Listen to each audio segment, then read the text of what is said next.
God tier plus, God tier minus are just as strong. These heroes are above average, but I wanted to separate them by a little bit. Morgan, the highest base speed that we have in King Arthur, the highest debuffs that we can put up to do additional damage with damage taken, decrease defense, decrease the attack gauge with her flame spec. We do even more with Storm. We do more with Frost, with removing buffs. She is insane. Obviously, everybody's playing their Morgan.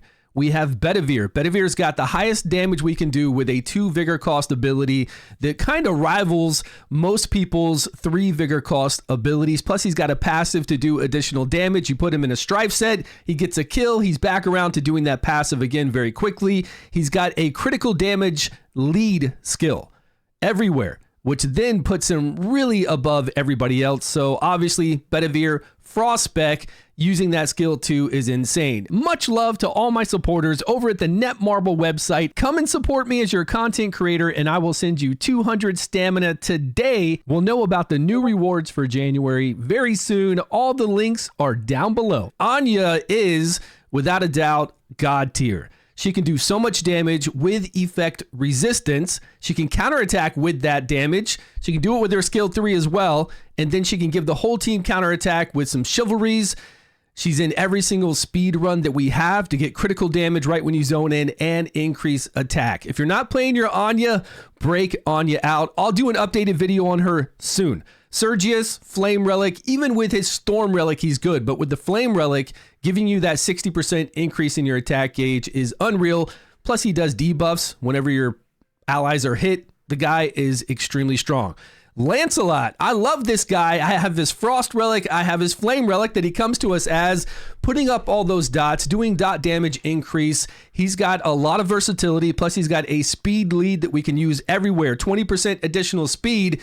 And with his Frost spec, using his skill 2, he puts up an insane amount of dots, damage over time, and we can do AoE freeze. Lancelot is very good. Rosier is off the charts, even in her Storm Relic. It doesn't matter what relic you play. The Flame is the strongest for single target damage. It will do the hook ability that flies out there and puts up even more damage over time. If you have her Chivalry 8, she duplicates all the damage over times that are up to give them another turn, which you've seen, videos that I've done, everybody's done. It's very overpowered. Not only that, when she takes damage, she can build her attack up to 25% additional attack, 50% additional drain. When I'm in the dragon in her flame spec, Rosier will heal herself from 10,000 to 25,000 additional life every time she does damage. Now, when you use her skill 3, she does sacrifice some life to do those skill 3s. And I'm using her right now in Arena. She's got a speed lead in Arena for 20% additional speed. I'm using her in her Storm spec. Her Storm AoE is very strong because I'm facing off against a lot of Frost enemies and she's just obliterating them and healing herself. She doesn't have a lot of defense to stay alive, but man, she can heal herself back to keep herself alive. She has a lot going on. We've got Cormac. Just did a video on Cormac, an updated video. All the debuffs he does. Multi-hits, so much damage. He's very, very tanky. Just a great hero. Plus, he can even do a small amount of heals every other turn based off of his defense.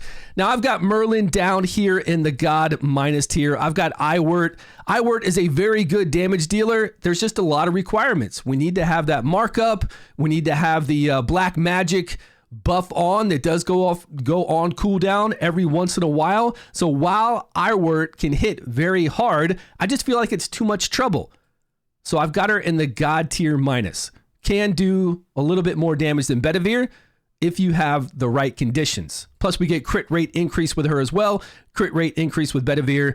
Merlin, since I jumped to 2 heroes, Merlin has a lot going on. It just depends on, do you need him? Do you need him for those situations? Do we need that AoE freeze? It's a 55% chance to freeze. We have an uncommon that I just did a video on that has a 51% chance to do AoE freeze or root. Merlin's great. He's got a lot of other benefits besides this uncommon. No doubt he is God tier. I just don't know where I usually use him. I'm sure in PvP or maybe new content will be using him more. He was very viable when I was coming up, but in game, I just really don't use Merlin as often. Clarisin, I'm actually using her more and more, and she's been a lot of fun. to get 40% additional attack gauge to the team. If you have her chivalries, she gives them critical damage increase with that skill 2 as well. With her other relics, she can do even crazier things. With her storm relics, she can knock back the crit rate of the enemies, put up a debuff on them. She can get a 50% increase in her attack gauge with her frost relic skill 3, which I've done a video on, and now they fixed her to be able to take those additional turns. I'm really loving her. She can't put out the raw damage that Bedivere can with a single hit, but she can take a lot of additional turns, put up decreased defense and the evasion decreased debuff. She's got really strong debuffs, really strong buffs, taking a lot of additional turns to cycle through all of her moves. So she definitely deserves to be up here in God tier minus. Gawain, I've almost got this guy maxed out, and I'm going to put him toe to toe with Cormac. And I think we're all going to be very surprised. The only problem with Gawain is, even if he does the same amount of damage as Cormac, he's just got nothing cool going on with him. His passives are boring. There's nothing cool with his passives. At least with Cormac, we get a chance to put up the evasion decrease. If there's enough enemies, 3 or more enemies, he'll put up that debuff. Cormac is extremely tanky. With Gawain, it's really odd. With all of Gawain's chivalry increases, he doesn't get a lot of critical damage or crit rate. Whereas Tristan gets 40% crit rate, 40% critical damage by the time you're done doing all of his chivalries. 40%, 40%. While we have our guy Gawain here doing 10% crit rate and 30% critical damage. Because he's getting increased accuracy with a lot of his chivalries. And the reason is because his big AoE moves put up those solar burns or whatever they're called. They're these debuffs that go up on the enemy. Then every time we hit them, we remove a buff or we put up decreased defense. And we want to hit hard and we want to do some cool stuff too. So I don't know. I'm testing Gawain. Long story short, we'll see soon when I compare these two together. If Gawain does the same kind of damage that Cormac does, puts up those debuffs, he's going to be good, especially in PvP. Then we've got Tristan. Tristan is a burst expert. He can do a crazy amount of damage really quickly, but then after that, it's like, come on, where's the damage, dude? I don't know. I'm really impressed with what Tristan can do. If you fully chivalry him, which you can get him from the arena shop eventually, once you're done getting Sergius and playing around with everybody else, Tristan will be used in clan wars to do insane damage against people with Protect. And there's a lot of content you can still use him in right now because his damage is very high. It's just burst damage. It goes on cooldown for a while, and then when it comes back, you're going to see some huge numbers again. Tauren, I mean, you've seen me do videos on her. I just did a video again on her. Crazy healer along with crazy buffs. We've got a new healer, Vivian. Again, great healer, healing on all her skills, along with some really interesting abilities to lower passives on the whole entire team. But she won't do it herself. Even with her Chivalry 8 for her ability to give us these buffs that we then take away and turn into recovery over time, she will never do this because it states on it that you have to attack.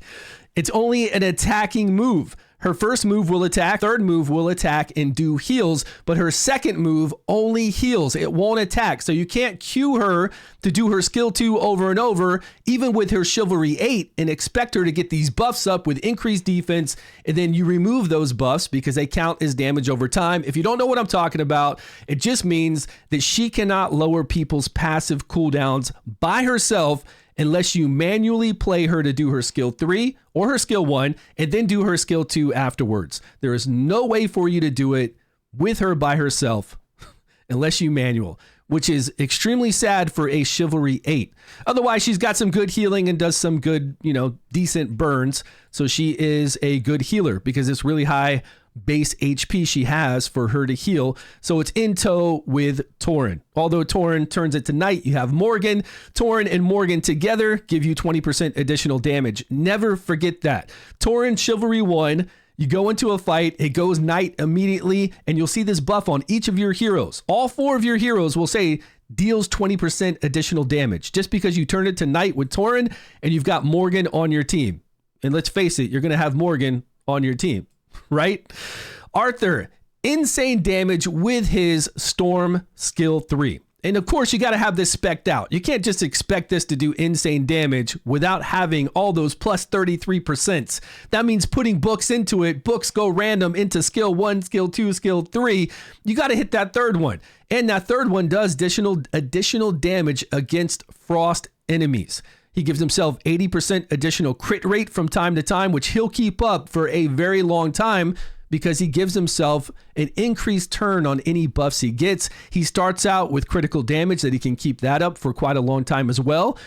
He is a burst hero that can do a lot of damage for about good 4 rounds, and then he has to wait a little bit, and he can still do that consistent damage again. With 80% additional crit rate, you can gear him very well, and with that Storm Relic, skill 3, he's going to blow something up. And I've done videos on those. I've got speed runs over in my Discord. Join our Discord. If you haven't joined our Discord, come over there. We have so many write-ups, so many videos, so many people that will talk to you about everything there is King Arthur. And I'm there day and night too. I'll be able to help you as well. We've got Anguish. Anguish with his skill 3 in his Frost Relic does good damage. I think it's 320%.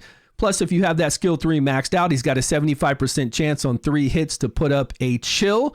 Anguish is still very strong, and a skill 2 can steal buffs if there's a dot on the enemy.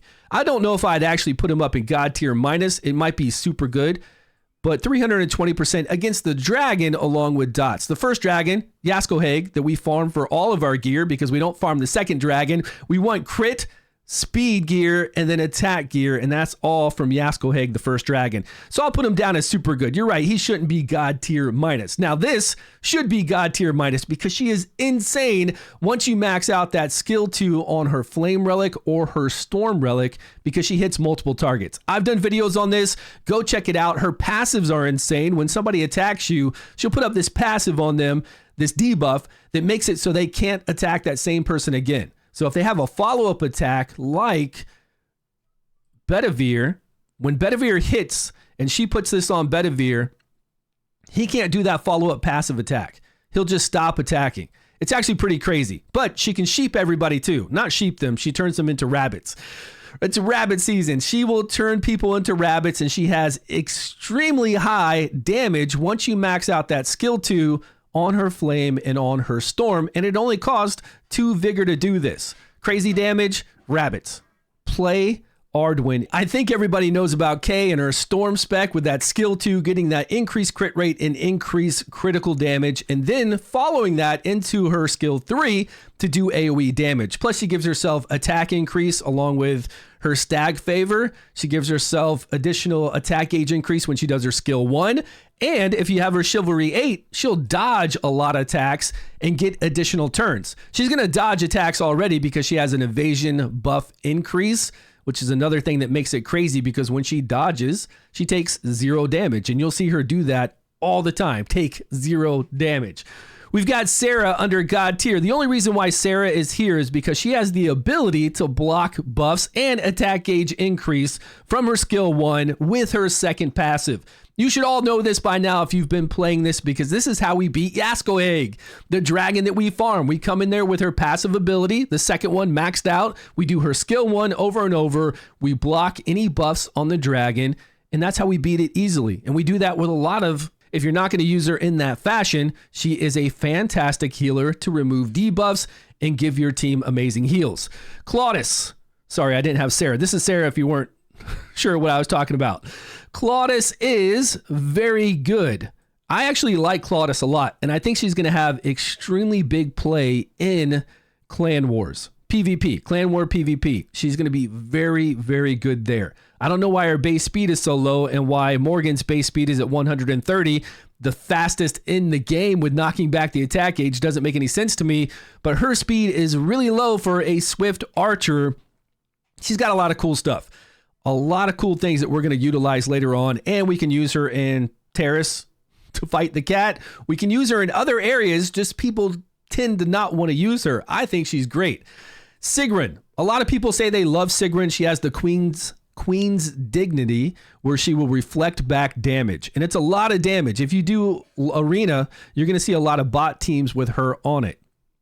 I don't think that necessarily makes her God tier. I think that people play her and she's viable and good. That's why I have her down at super good. But I don't think a slow playing team with reflecting damage is really the way that a lot of people play this game or would want to play this game. Now in PvP, again, with Clan Wars, I think she's going to be extremely strong for some teams in there. And she is really good to help people progress. I know everybody said that she's been really good with progression. I'm going to play her soon. I really will. And then maybe I'll change her to God tier minus. We've got Alan, an uncommon that when he zones in, he can put up slow speed on the enemy. Just zoning in, slow speed up on 2 of them for like 3 turns. He can do that on a skill 3 as well. An AoE skill 3 that does damage, slow speed on everyone, and then also his skill 2 will knock back the attack gauge. Really good for progression. This guy's pretty good in a lot of dungeons. I've done him in some videos with Bulk and Dejaret down here because Bulk and Dejaret should, as a combo, would be up here at God tier minus. These 2 here, Dejaret and Bulk. Together, they do 60% attack gauge increase. So you're taking turn after turn. I've done multiple videos on this. After that, everybody's been doing videos on these 2 together getting through dungeons. It's just extremely strong. One very important note, make sure you remember this. If you watched any of my videos with Bulk and Dejaret or anybody else's videos with these guys giving you that turn meter increase and you have the same exact speeds, you've built that same team and it's not working for you, this is why. Dejaret has to be in the 4th position. The way that attack gauge works is when everybody gets 100%, they go in placement order. I don't know why it's that way. It doesn't matter what your speeds are. You want Bulk always faster than Dejaret, so he can apply that buff. Dejaret takes advantage of that, gives everybody a 60% increase in our attack gauge. But to do that, you got to have Dejaret all the way at the far right, the 4th position, because when everybody gets 100% at the same time, it's going to go in position order, no matter what your speeds are. I don't know why this game does that, but that's what it does. So if you have Dejaret in front of Bulk, that means Dejaret's going to go first before Bulk, even though you made Bulk faster because of this position. So you've got to have Dejaret in the last position. So if you've watched any of my videos or anybody else's, make sure that you're doing this, and I promise you it will work. So they're down here as a super combo, and they are a super combo. Like, they will get us through content we otherwise could not. If you have Sergius's Flame Relic, skill 3 maxed out, doing that 60% additional attack gauge over and over, then you don't have to use these 2. That's basically what Sergius does. That's why he is God tier plus. Back to super good with Clementine. If you took her to Chivalry 8, she is no longer your full-time healer. I wish I could actually take mine down to Chivalry 7. I would rather use her as a healer right now instead of somebody that falls asleep and does attack gauge reduction. With that Chivalry 8, any of your teammates attack, there's a 10% chance when they attack that she will do this ability to knock back the attack gauge and fall asleep for multiple turns. So she's no longer healing you then. And that's kind of how you have to play her from that point forward. If you do Chivalry 8, she is no longer your dedicated healer. She is only somebody then to fall asleep and knock back the attack gauge and do additional damage off of effect accuracy. So there are a lot of fun things you can do with her then, because you can block her from falling asleep.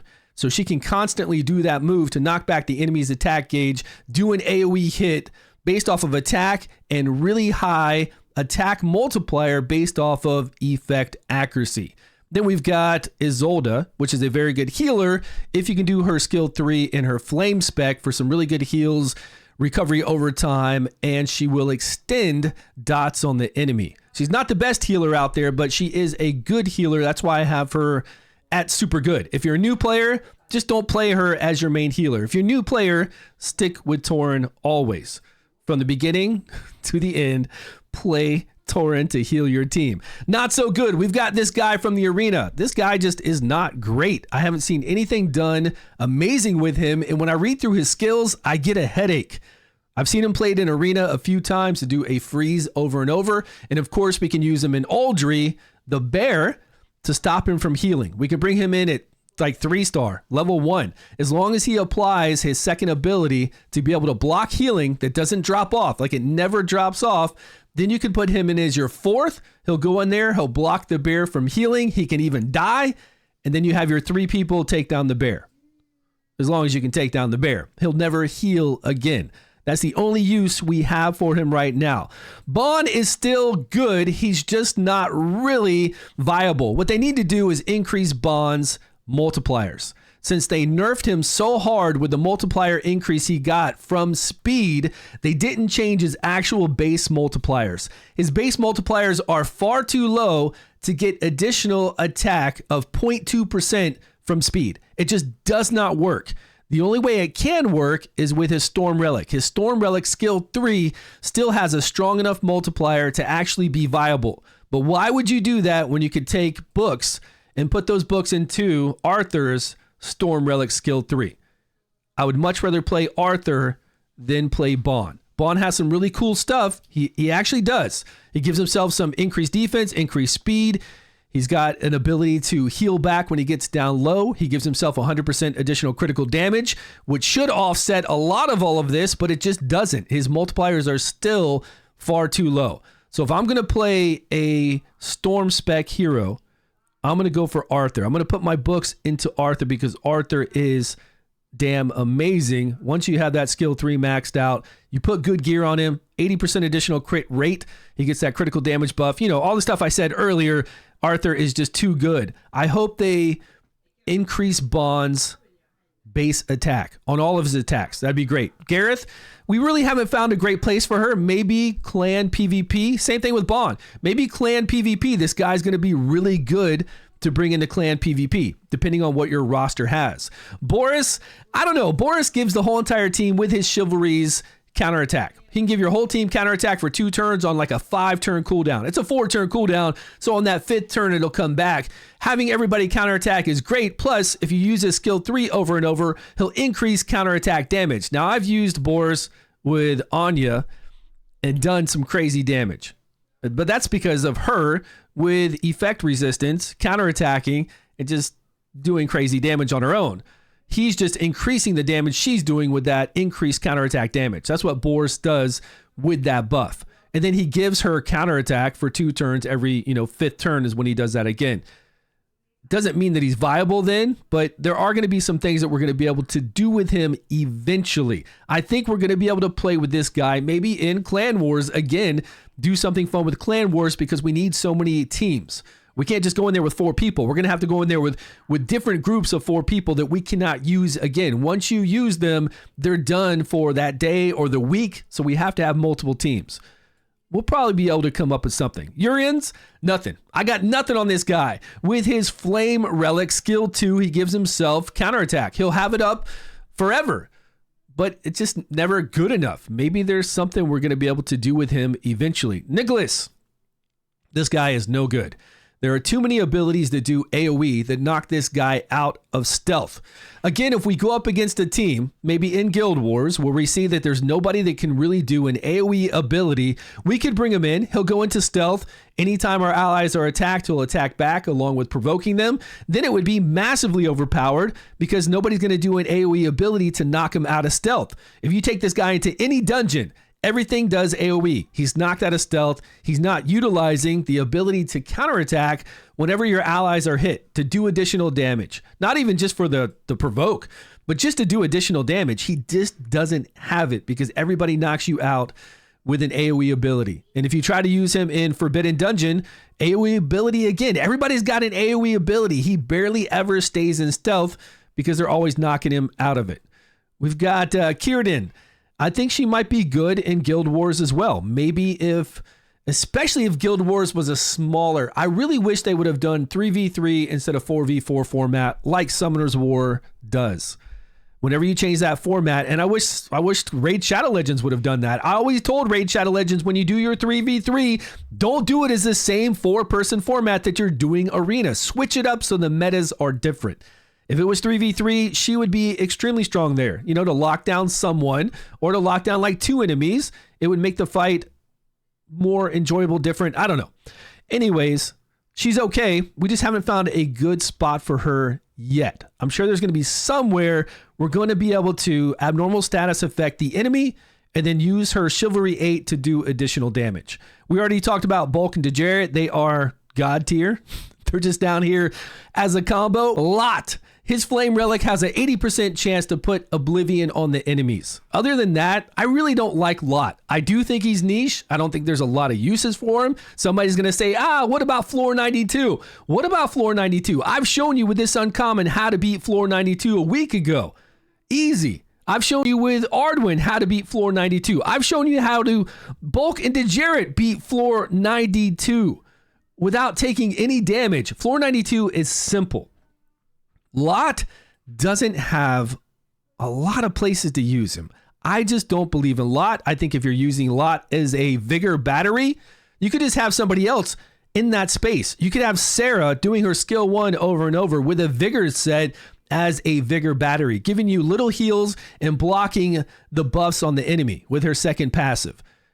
I don't think Lot is a good hero. I think he needs to deal damage like a normal hero deals damage, and then we can say, okay, he's a great damage dealer, and I don't mean mediocre, a great damage dealer, and he brings all this other cool stuff with him. Then I'd be like, oh yeah, okay, Lot sounds pretty nice.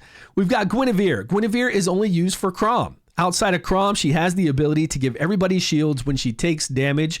When she drops down below 50% HP, she will give everyone shields if you have her chivalry high enough, and she'll give herself invincibility. There is some play there in that, just so that you can stay alive if you're trying to nuke something really quick. Outside of Crom, which is the big worm that eats your team and she'll stop him from eating your team, she doesn't have a lot of play. Maybe in PvP. Maybe there's going to be somewhere we can use her. I just don't see it yet. Alkalon, we use him on Audrey, the bear, to stop him from healing. Outside of that, though, nothing. Baldwin, Crom. If it wasn't for Crom, there would be no use for Baldwin. Baldwin with his third chivalry, along with his second passive maxed out, will let you not be eaten, just like Guinevere will do. He does have the ability to stop abnormal status effect and give your team defense increase 3. But it's a chance base. If it was 100% to do that, even with a long cooldown that it has, and it should be 100%. Anytime you get hit, your team gets hit with any abnormal status effect, he should remove that and give you defense, because it's like a 4 or 5 turn cooldown. But it's like an 80% or a 60% chance.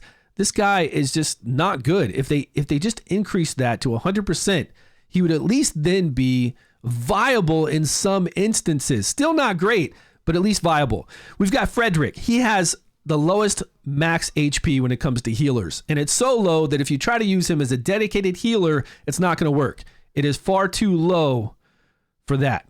But if you do a Chivalry 8, he will then give you attack increase whenever he heals, along with a recovery over time, which then he's much better, but he's still not great as a main healer. If you just want him there to give yourself increased attack so you can just kind of blow through something, just like Beborn would give you increased attack, just like Anya will give you increased attack. We did just do a crazy video of him stealing buffs and then transferring all those buffs over to our allies since he was fixed last update. That was a lot of fun.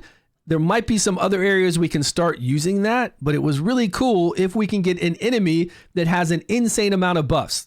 Ralph is good if you want to give your team 80% additional attack plus additional hit rate. He's really good if you want to clear out Hell mode. If you're having problems beating Hell mode, you've got the vigor to be able to do his skill 3.